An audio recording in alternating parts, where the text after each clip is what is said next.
There's a saying, in China, even if you are one in a million, there's still 1,400 people exactly just like you.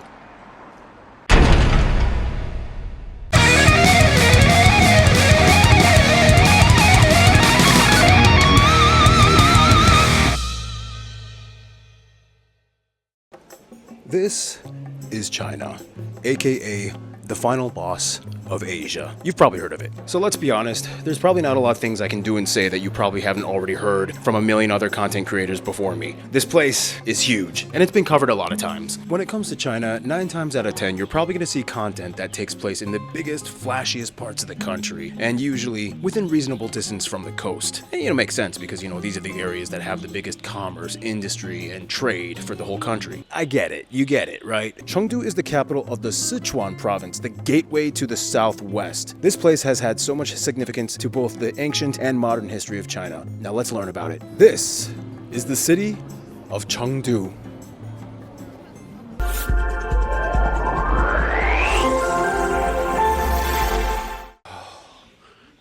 You have no idea how hard it is to get a shot in this country that doesn't have hundreds of people crowding around. So China has this thing called the Heihe-Tengchong line, in which 94% of the population lives east of this diagonal line from the cities of Heihe in the north to Tengchong in the south. And for this experience, I wanted to go as close to the edge of the Heihe-Tengchong line and see the largest metropolis furthest away from the coast. Chengdu is kind of like the inland powerhouse of China. It's the biggest and most powerful city not on the coast. You've heard of Sichuan cuisine, right? Things like Kung Pao chicken? Yes, that is this place. Sichuan is just a misspelling of Sichuan. It's the land of spice. Everything here numbs your tongue with that distinct Sichuan peppercorn that they use for everything. On top of that, it's the home of the national animal, the panda. Originally, Sichuan and Chengdu were inhabited by the ancient Shu people, an ancient civilization that existed before Chinese imperial expansion. Their language is lost, but artifacts still exist. You'll see the San Xing Dui bronze mask and the sun and immortal birds image everywhere. These are ancient artifacts that were discovered, and today they serve as symbols of the city, giving note to the significance of the Sichuan people and their identity. In any case, as you'll soon see in this video, Chengdu has its own unique sense of character that distinguishes itself from the other metropolitan giants of China. It's massive and urban, but tranquil and grounded. It's a city where the pedestrian bridges have designated ramps for motorbikes to use for crossing. Chengdu was designated as a Park City demonstration zone for China's massive urban park initiative to greenify the city. So that means you'll see things like vines marking their territory, colonizing the sides of the elevated highway columns, forest parks, and ecological corridors. Chengdu is kind of like the guinea pig, and they are going hard with this initiative. And of course, here, you'll notice everything sort of orbits around spice and pandas. No matter where you go, you can't escape the conspicuous symbols that are just woven into the city's DNA. They aren't just motifs, but markers of identity. And here, identity isn't hidden, but repeated. This is the city that you will see when you arrive. And in this video, you'll meet my colorful cast of local Chinese peoples that will help me along my way, and you'll meet some of them soon. But first, so now that you're here, how do you get around? Let's look at our options.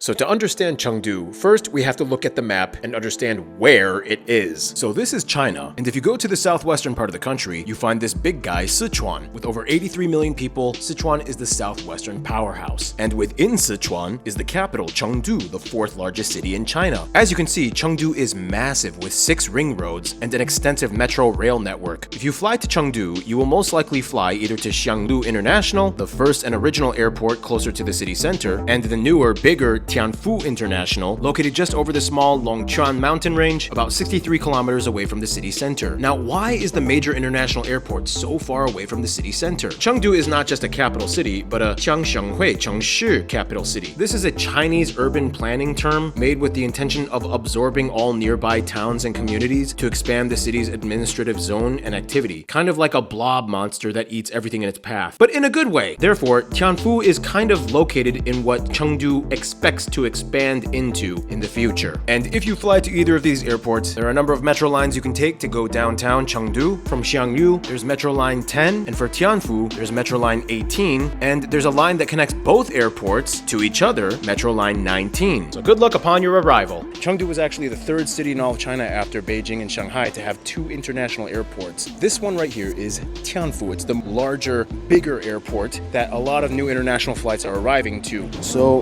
This is line 18, the teal colored line of the train. It goes straight to Tianfu International Airport. It has a few stops and then it goes straight to the airport. So take this train, you'll be fine. Whoa, whoa, whoa. How do you even get on the metro? Well, to understand that, first you have to understand how money works in China. Okay, so tip number one, buying things. China is pretty much an e-finance nation at this point. They hardly ever use cash for anything. 9 times out of 10, you're probably gonna have to pay with some kind of e-finance app like Alipay or WeChat Pay. Basically, you connect your credit card and it pays that way. They have options at the top where you can scan a QR code to pay, or they can scan your QR code so that you can pay for items and services. Getting internet service and data, this was the one that kind of tripped me up a little bit at first. So obviously, China has a firewall. Okay. On your phone, obviously you're gonna have to get an eSIM or a SIM card, and then you're probably gonna have to get a VPN to bypass all the firewall stuff. Not all the VPNs work. Sometimes it can be a little spotty depending on which VPN you choose. I don't want to endorse any specific VPN. If you've been to China and one of them worked well for you, feel free to write it in the comments. Interestingly enough, China actually has state-approved VPNs that they offer to their citizens. It's weird. It's like they have the firewall, but they also offer an option to have access to other sites. And as it was explained to me, the Chinese online system is kind of like a closed door that is left unlocked. This way, the Chinese government can't be blamed for anything that happens from the outside, but at the same time, they can't be accused of over-restricting access to the outside world as well. It's like this kind of strange, fine social line balance thing that they're still experimenting with to this day. Everything in China is like an experiment. So in order to get on the metro, there are a number of ways. You can tap your credit card as it is at the turnstile. They accept major brands like Visa and MasterCard. You can go to the ticketing machine and use cash or mobile pay to get your tickets, or a Tianfu Tong card, which is like a prepaid ticket card. E-finance apps like Alipay and WeChat Pay have metro fare options, and you can just scan your QR code once you buy your ticket on the app. Now, although some foreigners might be a little apprehensive at this option, if you are willing to put your face into the facial recognition system, you can also pay by your face. Keep in mind, you are charged by distance, so the further you go, it will cost more. Ticket prices range from 2 yuan to 10 yuan, or about 30 cents to $1.50 for the furthest trip. Can you explain how the metro is unique?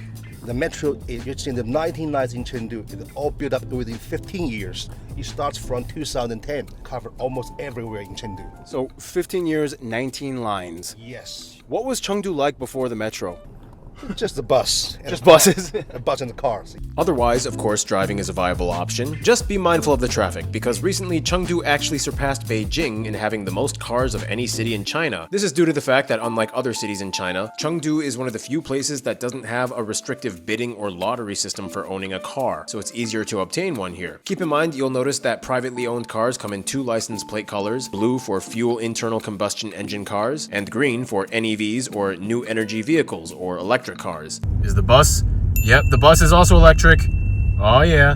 Also, be mindful of following the road rules, as you will notice that about every 50 meters, there will be security cameras monitoring every car's actions. China has about 700 million security cameras nationwide. That's about 1 for every 2 citizens, and they are all operated by China's Skynet system, the largest and most sophisticated mass surveillance system in the world that aims to monitor nearly every major corner of the country 24/7. Chances are, everywhere you go in the city, you will be on camera.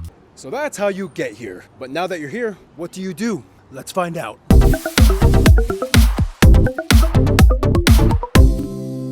So what do you do in Chengdu? Well, here are some do's and don'ts of Chengdu. Actually, all of these are just going to be do's. Let's find out. So you've decided to visit the spicy Panda. Now, don't get me wrong, I'm a city guy, and I love eviscerating the inner workings of huge thematic buildings and mega projects. Chengdu definitely has its fair share of these structures that every marketing team will point you towards, but I'm on a mission to understand this place by almost personifying it and observing the core ethos of what makes Chengdu and even Sichuan for that matter. To do that, I have to step back a bit in time and partake in a very quintessential Chengdu pastime. So this is Heming Tea House in Chengdu. If you want something very Chengdu, you might hear the ringing sounds. What is that ringing? Those are the ear cleaning people. So Chengdu has more tea houses than any other city in all of China, and the best tea spot would probably be the People's Park with Heming Tea House. Not only is the ambiance quaint and placid with its distinguishable bamboo tables and chairs, but walking all around are the famous 摘耳师 or ear cleaning performers. For a small fee, these people will get out their tools and do whatever it takes to make sure your ear holes are in tip-top shape. And that ringing sound is kind of like ASMR. It's a soothing sound when they put it up to your ears. This practice is said to have originated in Sichuan and is sort of half clinical, half performative. And speaking of performative, you'll see the 长嘴虎茶尔西, or the long-spouted teapot performers, putting on a captivating display of skill and precision as they pour tea in the most mesmerizing way. Alright, so we're having a cup of tea here in Chengdu. It's very unique in Chengdu with a gaiwan cha style. Basically, it's a teacup but with a cover. So when we drink tea, we don't want to have the tea leaves in our mouth. So we can kind of use the cup to put the tea leaves aside while drinking it. So don't drink the leaves. Cover. Wow. Okay, Mr. Choi, explain, what do we have right here? Alright, so basically we are here at the marriage corner in the People's Park in Chengdu. But this kind of things, this kind of marriage market is very common now in major cities. So they would put up this poster of the information of their kids, sometimes without them knowing. Without them knowing. It's like a Tinder in China, but in person, right? And you're not able to swipe left or right, but you get all the information about your potential spouse. Sometimes can be quite detailed, right? For example, degree and kindergarten teacher, which district of Chengdu has an apartment. That's important, Ooh. you know. And also, And it's all government approved. looks like they're stamped from the authority. And it says here, contact carefully so as not to be cheated. It actually says that. They just put all the information here. Sometimes there's even a profile picture if you're brave. Pink for the ladies, blue for the guys. And yeah, it's just basically paper Chinese Tinder. You know, Troy, I feel like a lot more people would probably want to learn the Chinese language if they just didn't have to learn all the letters and characters. Like, how many do you have to memorize growing up? Well, we had to memorize all the base characters in our primary school. That's for 6 years. I think the total count is no more than 2,000. About 2,000? Yeah, but I think it's a combination of different words, different character, different pronunciation, different meanings. Yeah, and then you have to like combine the base characters with other characters and make new words. Like, and when you have to make the names of places around the world, like you have to write it in the Chinese characters, but it doesn't make sense. For example, the city Chicago. 芝加哥. Like, that really means sense. It doesn't make sense. On its own. Like 芝 is like it can be cheese. You know, 芝士. 家 is like plus 1 plus 2. You know, plus. 哥 can be like big brother. Like, So cheese plus brother. 芝加哥, yeah. That's Chicago.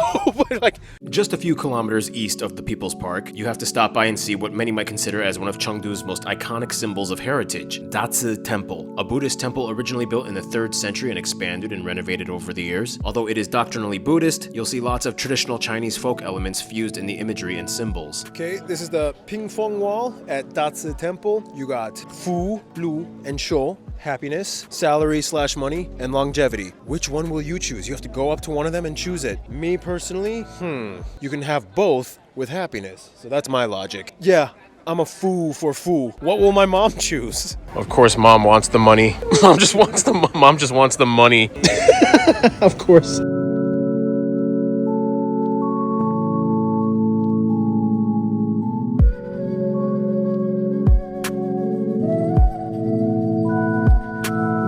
If you look close within Datsu Temple, you'll find a very special shop that displays another very distinctly Sichuan and Chengdu cultural practice. One of the most iconic things you can find in Sichuan are the Sichuan brocade, or Suqing and Sushou. Look how intense the detail is with the embroidery. Alright, so according to this lady here, this product actually took the longest time to create in this whole shop. 3 years. To get this. Can you imagine that? Fully handmade by silk.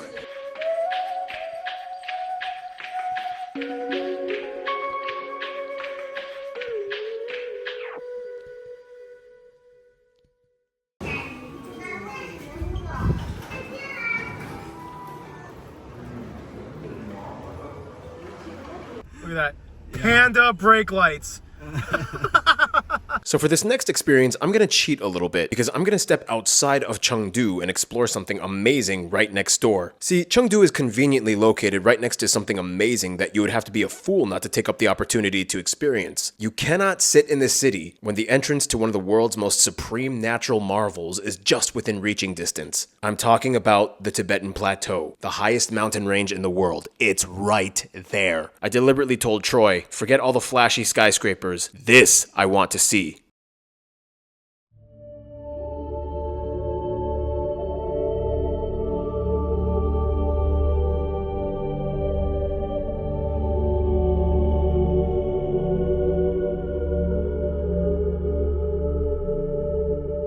So one thing I'm noticing these plants. They kind of look like agave plants that we have in Southern California. I don't know what they are. They're like succulents. And you start to see the Tibetan language being written on the signs. Traditional Tibetan architecture starts showing up. You're seeing a lot more Chang and Tibetan peoples. They're basically cousins. This is so cool. I've never seen that. Look at that, Tibetan language. They write in the Tibetan language. That's so cool.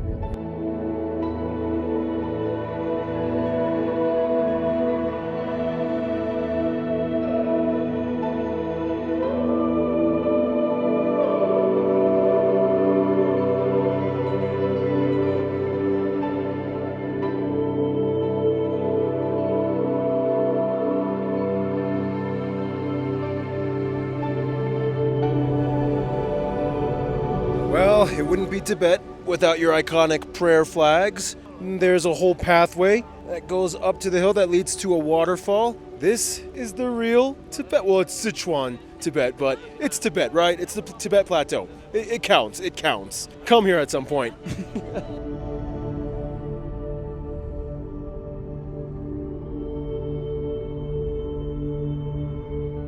So the objective of this day trip was to visit the famous Four Sisters Mountain, one of the most scenic spots of the area. But unfortunately, the sky was completely covered in snowy clouds. But fortunately, for a brief 20-second or so window, the clouds slightly cleared up and we could just barely see the peak. Oh my god, you could see the top of the mountain, just barely. Oh, look how tall that is. Oh, that is so cool. Now with all the Tibet stuff done and complete, we head back to Chengdu, and first stop, we go to the west side of downtown and take you to the top shopping district. So this is Taikuli. This is basically the Times Square of Chengdu, I guess you could say. Everywhere you look. Billboards, LED screens, lights, advertisements, shopping, luxury, retail. It's the epicenter commerce-wise. Now, if the slightly cyberpunk atmosphere of Taikuli is not your thing, head to the southwest side of downtown and you'll find the world-renowned Jinli Street. This is an open-air commercial pedestrian street encased within an 1800-year-old Qing Dynasty-era complex. It was voted one of the most beautiful commercial streets in the world, adorned with lanterns, wooden balconies, and tiled overhanging roofs. You know, typically I hate really crowded places, but sometimes it's worth it. Jinli Street. This is worth it. My goodness, everywhere you go, it's just so many things happening, so many things to look at, so many things to smell and taste and see and hear. Oh, and look, check it over there, way over there. It's a Dairy Queen. As the day comes to a close, there's no better view of Chengdu than the Anshun covered bridge crossing the Jin River. Marco Polo even came here once and wrote about it in the 13th century.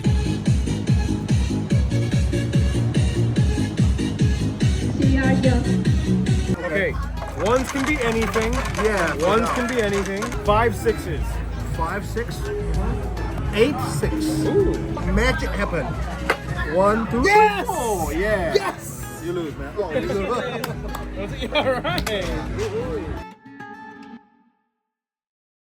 Alright, here's our hotel room. Alright, here's mom's room with the big bed. So our hotel has free breakfast and the buffet is quite insane. You can literally catch your own seafood and have them cook it for you for breakfast. Dude, I don't even know what half the things here are. I'm just grabbing a little bit of everything and going crazy.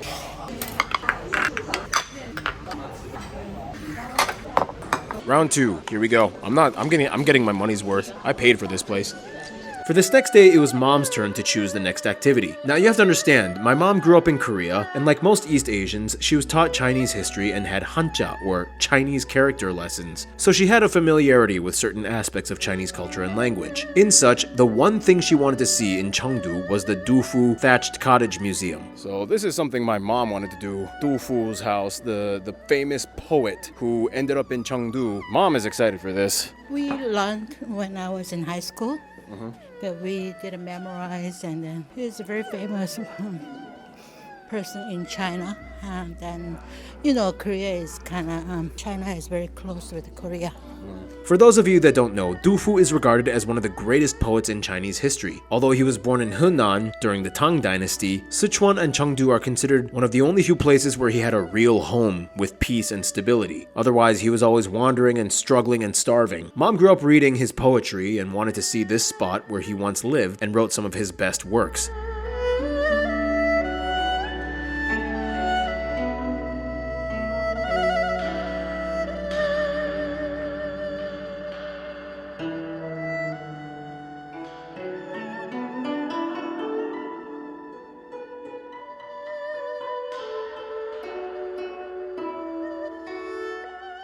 Apparently Dufu is so popular, he has his own vending machines.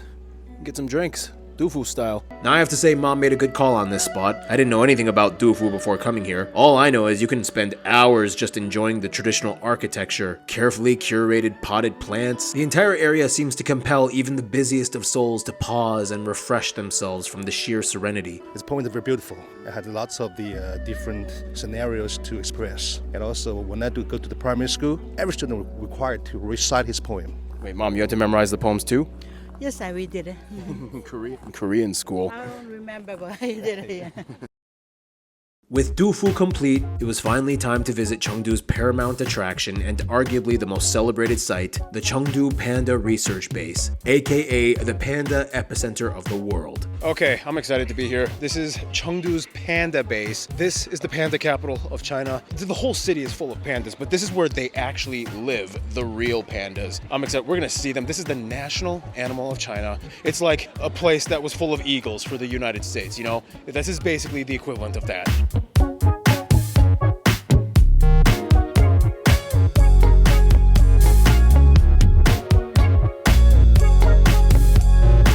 So we're at Panda Base number 6. This is the most crowded and popular one. These pandas are celebrities. They even have their own Instagram pages and everything. And there you go. Oh, look at that. It's so cute.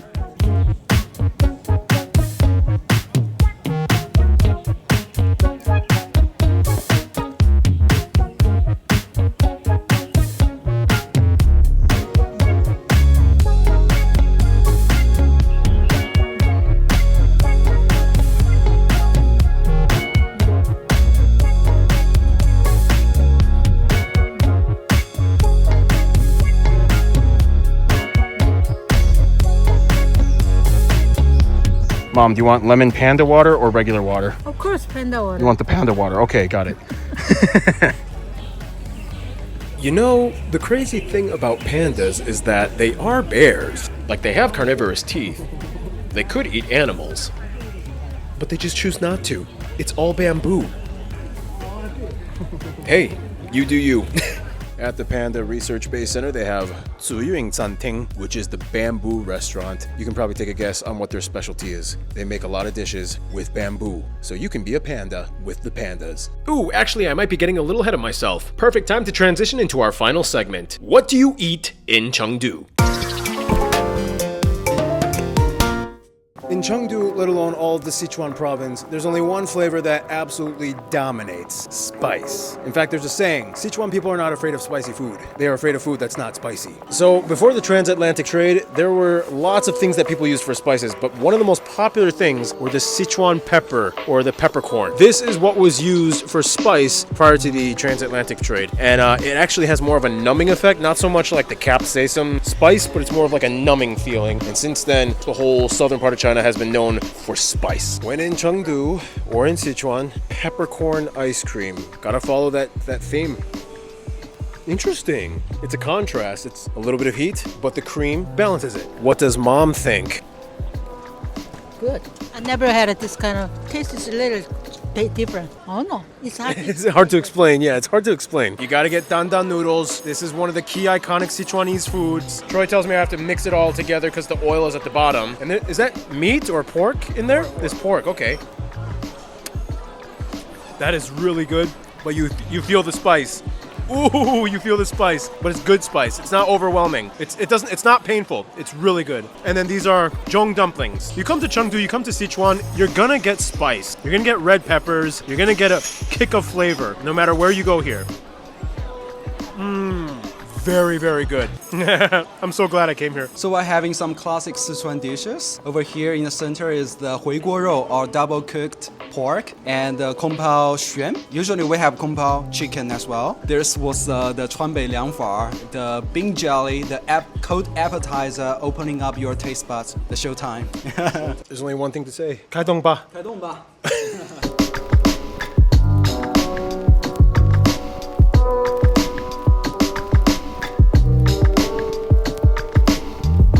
It is not Sichuan cuisine unless you have Sichuan peppercorns, and then you start feeling numb. It makes your mouth numb, and then, but you can't stop eating. One more. After all that spice. It's good to cool off with some, well, the Mandarin pronounce it bingfar, but you guys pronounce it bingfun? Bingfun. Yeah, okay, bingfun. Yeah. It's a jelly-like type of dessert with sweet stuff in it. You put brown sugar.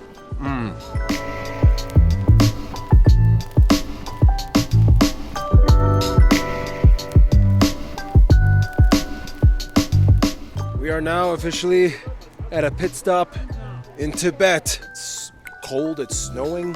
You got your freshly slaughtered, I don't know if it's beef or yak, either way. And let's just get a little snack here in Tibet.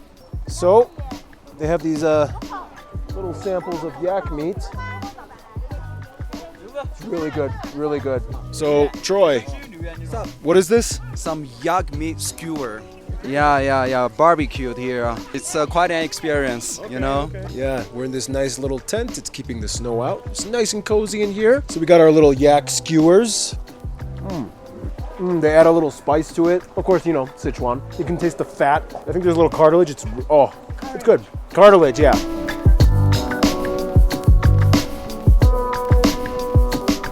So this right here, we got it at the convenience store. It's pork floss cakes. I've never even heard of this or seen it. This is a thing you grew up with? You ate it a lot? Yeah, I love it. Let's try it. It's good. I actually like it. A little bit of savory, but with sweetness. But it's a cake. You don't even taste the pork really. The texture, you can taste the floss. It works. It works. Meat on a cake. I would eat this with coffee. So clearly there's an unavoidable reoccurring theme of spice that seems to permeate every single dish of Sichuan and Chengdu. And if you're gonna go out with a bang, you may as well take down the final boss, hot pot. Hot pot is not just a dish, it's an experience. You heat up a flavorful spicy broth and dip a myriad of various vegetables and meats and other raw ingredients to heat them up and enjoy. And for hot pot, many locals will suggest the world-renowned Three Kingdoms restaurant. This place not only offers some of the most highly praised hot pot in all of Chengdu, but you are entertained with one of the most treasured pieces of Sichuan culture, the world-famous Bianlian performers, or quick change mask artists. These performers are trained in a secret art that dates back to the Qing dynasty in the 17th century. They change their masks within fractions of seconds with quick movements that most people miss. But back to the main point, the hot pot. This dish is spectacular. And of course, this dish is not one that one can conquer alone. You're gonna need an entire team of Chinese people to help you with it. So what we have here, you want to show an example? This is the secret sauce. All right, we add this in. Mwah.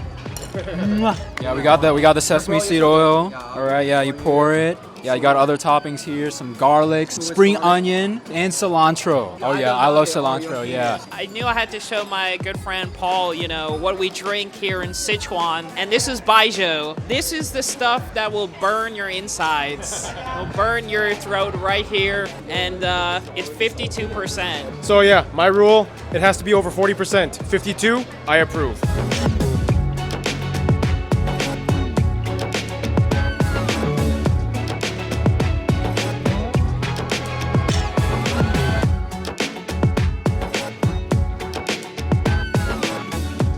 Tripe time!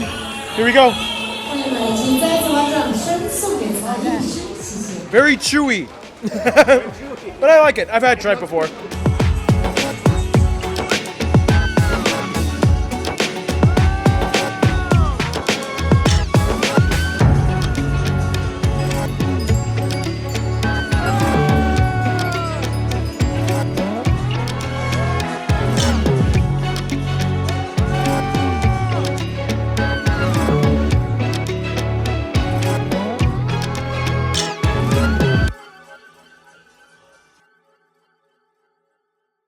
Well, that was Chengdu. We've come here, we've done things, we ate things. But how can you really summarize this place? Well, I feel like the only way to properly answer that question is to talk to the people of Chengdu. So I had just one question. How do you describe Chengdu? 成都当时说真的安逸，晓得不？好舒服，好安逸。哦，安逸。成都这种城市都是慢节奏。就是生活就是慢慢走。OK 了。 You can see our temperament is more laid back, and also they do not care more about the job stuff. They more care about the lives. Yeah, so relaxed, so laid back. I think Chengdu is like my big sister and has open mind to new things. Optimistic when they meet some bad things. 成都的生活是什么样子？生活气很浓啊，生活气很浓的，很舒服的，天气也好，这里是不是啊？啊，成都啊，它是很包容的吧？就是你其他省份来的，它都很包容的，它不排外的。我觉得成都人的话，他生活节奏要慢一点，他对于很多事情来说，要比较轻松放松一些。对于中国其他地方人来说，他看待事情没有那么紧绷，比较松弛一些。Yeah, my dad is from Mali. My mother is from Chengdu, Sichuan. Chengdu and Sichuan is very like extra. You know, there's a lot of dynamics and everything's like always like bigger and like very expressive. You know, like I mean, it's known for its chili. Like, look, what are we eating here? Just full chili, right? It's more individualized in their own like microculture. You know, other places like, oh yeah, I'm from here, but then we're like, oh, you know, we're like the Western cultured frontier of China when everybody's in the East. We're over here, yeah, you know, being Chengdunese, Chinese people. Yeah, so that's the vibe that I'm getting. I'd say Chengdu offers the best of both worlds. It has a rich and long history. At the same time, the city has developed incredibly fast. It's just like the hot pot, which is able to take in all the flavors and sauces. Come and visit us. I'd love to show some of you around and check out some hidden gems in the city. Cheers. In conclusion, as all the coastal cities are competing for center stage, Chengdu just kind of sits comfortably knowing they have no one to compete with. And they know that China respects and loves them. This is Sichuan, the spicy Panda empire of the inland areas. And Chengdu leads the show. Cheers.